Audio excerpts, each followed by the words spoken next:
Welcome to the True Elegance podcast. I'm your host, Dr. Bumia Kikube, also known as Dr.B. Through solo episodes and guest sessions, we delve into the timeless qualities of style, grace, and sophistication and uncover what makes you truly elegant. So, sit back, relax, and let's get started on this empowering journey of becoming truly elegant.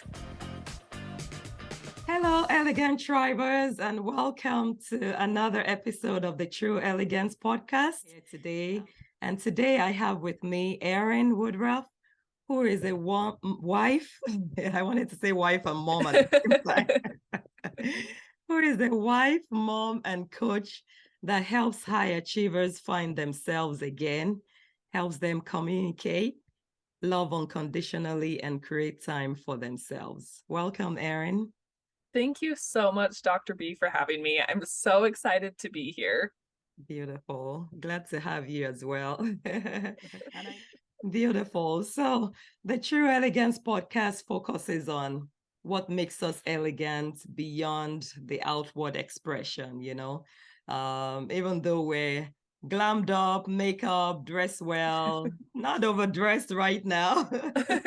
I've had guests that come in their gym clothes because they just came right from the gym, and that's what true elegance means to them, So our focus today is more on what makes you really beautiful from the inside out, and sharing those experiences for our audience, who are mainly women and girls that are trying to find their self-confidence, build their self-esteem, and show up elegantly in confidence wherever they find themselves. So I'll open it up to you. Can you share with us what true elegance means to you? Yes, thank you. Thanks for having me. And I have thought about this a lot since we've connected and what true elegance really means to me. And there's so many ways that I could go here, but I think deep down, I think true elegance means to me leaning into your intuition. Specifically, as a communications coach, I work with women who are high achievers and typically extroverted, and I work with introverts as well, and I work with women married to introverts.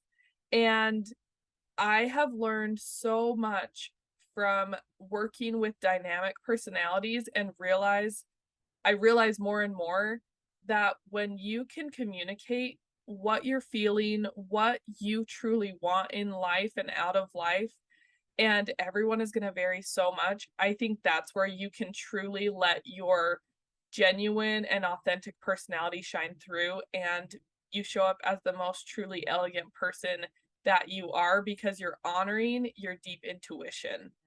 Can you break that down a little bit more? What Yeah. exactly does that mean? Yes. I love to use my introverted husband as the example because as an extrovert, I grew up thinking that I should always want to talk. I do like talking. I should always want to go to places. But then when I got married to him and he just was so confident with his decision of everything, especially when it came to social engagements, I learned that I was going to a lot of things and doing a lot of things more out of social pressure than I was actually enjoying the things that I was participating in. And Wow. so by his just natural example of leaning into his intuition, it allowed me and gave me the space to also lean into my intuition, to recognize what things that were really important to me, to go after goals that I wanted to achieve rather than doing something because someone else said it. And then I feel so much more aligned with who I really am. And I'm learning that responding to my own intuition has become a lot easier. At the beginning, it was really hard for me, and it's still a journey every single day, but I feel like I'm learning who I really am internally. Wow, that's beautiful. Talk about a classic case of opposites attract, right? Yeah, exactly.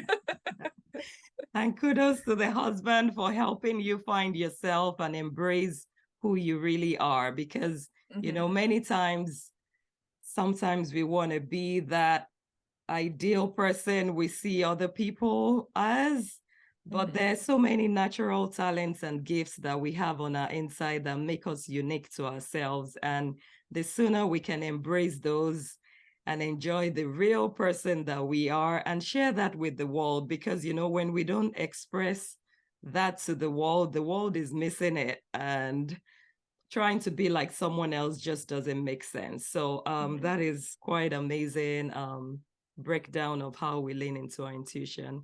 And you had also mentioned, you know, how sometimes it could vary between introverts and extroverts. Could you speak more about that, what you've seen so far? Yeah, definitely. When it comes to communication and interactions with people, these are not like definitive statements, but as general rules, extroverts will talk a lot more than introverts will. And when you can become more self-aware of preferences that you have, you can also be confident with how much you're sharing in a conversation. I have also learned that as an extrovert, if I'm with introverts, I usually have to ask them questions because they won't willfully just jump into the conversation. And so conversations are really good is a really good starting place when you can understand the differences between extroverts and introverts and how they might show up in a normal social setting. But Awesome. Totally couldn't agree more, you know. And you know, these days we talk about introverted extroverts and extroverted introverts, you know. There'll be some slight variations here and there. And sometimes I think there was someone I was discussing with one time, and they said if you find that area of interest of that introvert, they might just become an extrovert at that point in time. But I like the angle you took it from in the sense of processing information, you know, like an extrovert might just be ready to act, go, think, say, but an introvert will probably want more details, more information to process it before they take action. And either way works for each person as long as the goal is reached, the results are produced, and you understand yourself and keep building up yourself, whichever route you are. Yeah, and I just want to add in here, one reason why I loved your podcast and what you do is because I think too few people have the introvert voice on their side. And even though I'm an extrovert, I hope that anyone who is struggling with their internal voice because they feel like they should be more extroverted, just remember that that's what's going to create the true elegance for you. And when I was thinking about all the truly elegant women that I feel like I know in my life, a good majority of them are very confident and relaxed and calm introverts. And so I definitely want to encourage anyone, it doesn't matter where you fall on that social spectrum, but if you feel like you're trying to always force yourself to be someone different than you are, then you're always going to feel at tug of war with yourself. Right. And when you can lean into that natural intuition of knowing that you don't always need to be the loudest one in the room or you don't need to go to all the social events, you are going to show up as the most truly elegant person that you were born to be. Wow. I love it. And that is so true. It's just resonating on so many levels. And thanks for sharing that. You know, the place where confidence comes sometimes is not necessarily from the loudest person in the room. Like you can be your calm, confident self and still provide value and still be recognized or appreciated wherever you are, as long as you're still bringing your strengths, your skills, and experiences forward to show that true elegant person that you are. Thank you. So I know you had shared about your experience, you know, getting married and being able to figure out how different you are, but how you can still be yourself and embrace who you are. Is there any other experience in your life that has helped you in finding your true elegance, building your self-confidence, or yeah? Oh, there are so many. We could Oh, stay wow. here. Let's do it. Well, we could stay here all day. But one And this goes back to more of my education in higher education, but I got a degree in communications, in strategic communications, and I had to take a lot of classes on communications. And I know from the surface, a communications degree looks like, oh, anyone can do that. That's so easy. We all know how to communicate. And part of that is true. But the thing that I learned the most, that's the most important, is actually learning how to communicate with people who are so different from you, how to be aware of all of the other things that might influence your conversation. It doesn't matter what you're talking about. And being willing to have those hard conversations and navigate through it has really opened a lot of doors of connection for me and allowed me to feel more personally confident as I meet new people because I'm not terrified of what to say to a stranger. And I know that's becoming harder and harder to do with our social media world. Having actual conversations is becoming less of a skill. And I do think it's something that as we practice, we can get better at. And having hard conversations will create deeper connection and very deep respect for other people, even when we are completely opposing. Wow, okay. So you recommend that for all of us? I think any sort of course in communications, anyone could benefit from, even Okay, though it seems a little, what's the word? A little simple or kind of like, duh. We all know how to communicate. I think we could all benefit a little bit from learning communication tactics and right. skills, learn how to listen better. Even if you just read some stuff online, even Mhm. if you don't take a course, I think there's so much area to grow there. And speaking about communication specifically, the way you communicate with yourself and your internal dialogue is going to be the most important and crucial conversation and communication you ever have. Right.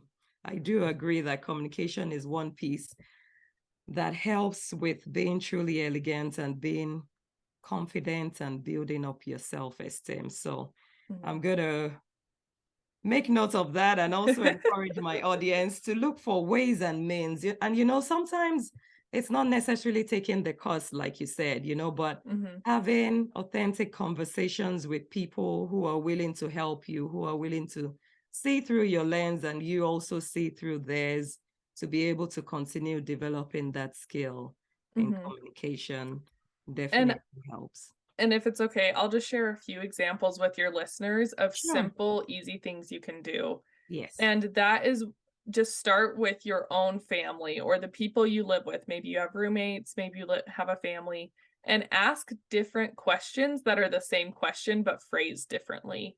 This will increase your ability to communicate. So at the end of the day, rather than asking your partner or your roommate, how was your day? You can ask them something like, tell me what you did today, or can you tell me the happiest part about your day? Ask a different question because you're going to get such a different response versus if you just say, how was your day? And that right there is just like a small little tweak you can make to your conversation that will allow you to have more open doors for more opportunities. Right, right. And that is so resonates so well because even that is applicable to kids because, Mhm. as they grow older and become teenagers, I have two teenagers here. If you just ask them, how was your day? It's going to be good. And Mhm. everybody goes their way. But, if you're like, okay, what was the most interesting thing about your day? Did you face any challenges? Is there something you would have done different? Like you're Mhm. referring to communicating the same information in different ways definitely improves that skill. So, Yeah. already, do you have any other tips for building self-esteem and self-confidence? I do. Like I said, I could stay here all day, but the the last one that I would love to share with your listeners is learn how to be a person that follows through on what you say you're going to do. So learn how to make commitments to others and follow through, and also yourself.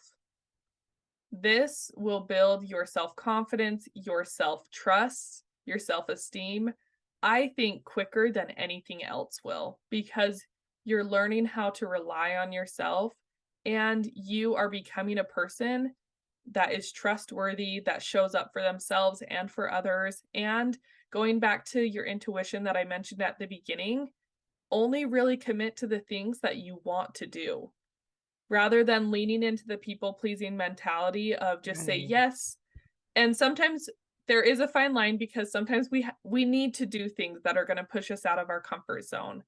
But when we're making a whole bunch of empty promises and we don't actually follow through, that is where we're always going to feel discouraged. So Right. lean into that intuition, know what you really wanna do, and then learn how to follow through with those commitments you've made. Awesome. Follow through. Yeah, because it's so easy to just come up with empty promises or, like you said, overcommitting ourselves to Mhm. things, and then things fall through the cracks and we lose the trust that others have placed in us or that we have placed in ourselves. But Mhm. yeah, that is so amazing and valuable. Thank you for sharing that. You're welcome. And we don't mind being here all day, but we want to be respectful of your time. Or maybe this is going to be our signal for having you back at some point or That would meeting be over. wonderful. When you come out for the peach tree season in Atlanta, we might just have Yes. a live That would be so meetup. much fun. Yeah, yeah. But this has been amazing. Thank you so much, Erin, for sharing with us. And I know you do have a podcast too that is Mhm. called Time for You. Can you Yes. share with us what you do on that podcast? Yes. It's very similar to this podcast in the fact that I do a lot of solo episodes and I have guests talking about how you can create time for yourself in ways that aren't just getting away from your kids for 5 minutes so you can take a shower, but truly leaning into just rediscovering who you are, building your intuition, rediscovering your passions, and creating that time for you so you can create the life that you are excited about living. Beautiful. Love it. All right, listeners, go check out Erin's Time for You podcast on all platforms. And it's been amazing having you here today. Can you share with our audience how we can stay connected with you and if you have any closing remarks for us? Yeah. Thank you so much for having me. It has been so much fun. You can find me. The easiest place is on Instagram at Erin Woodruff Coaching or my website, erinwoodruffcoaching.com, and then also my podcast, like you already mentioned, which is Time for You with Erin Woodruff. So thank you so much. It has been a pleasure to be here. Beautiful. Thank you so much and stay in touch. And that's it for today, True Elegance Tribe. See you on the next episode. Be sure to subscribe so you'll be the first to be notified of every new episode. Leave a review and share this podcast with that elegant lady in your life. This is a space where we can come together to empower and inspire each other and live feeling elevated and enlightened. See you in the next episode.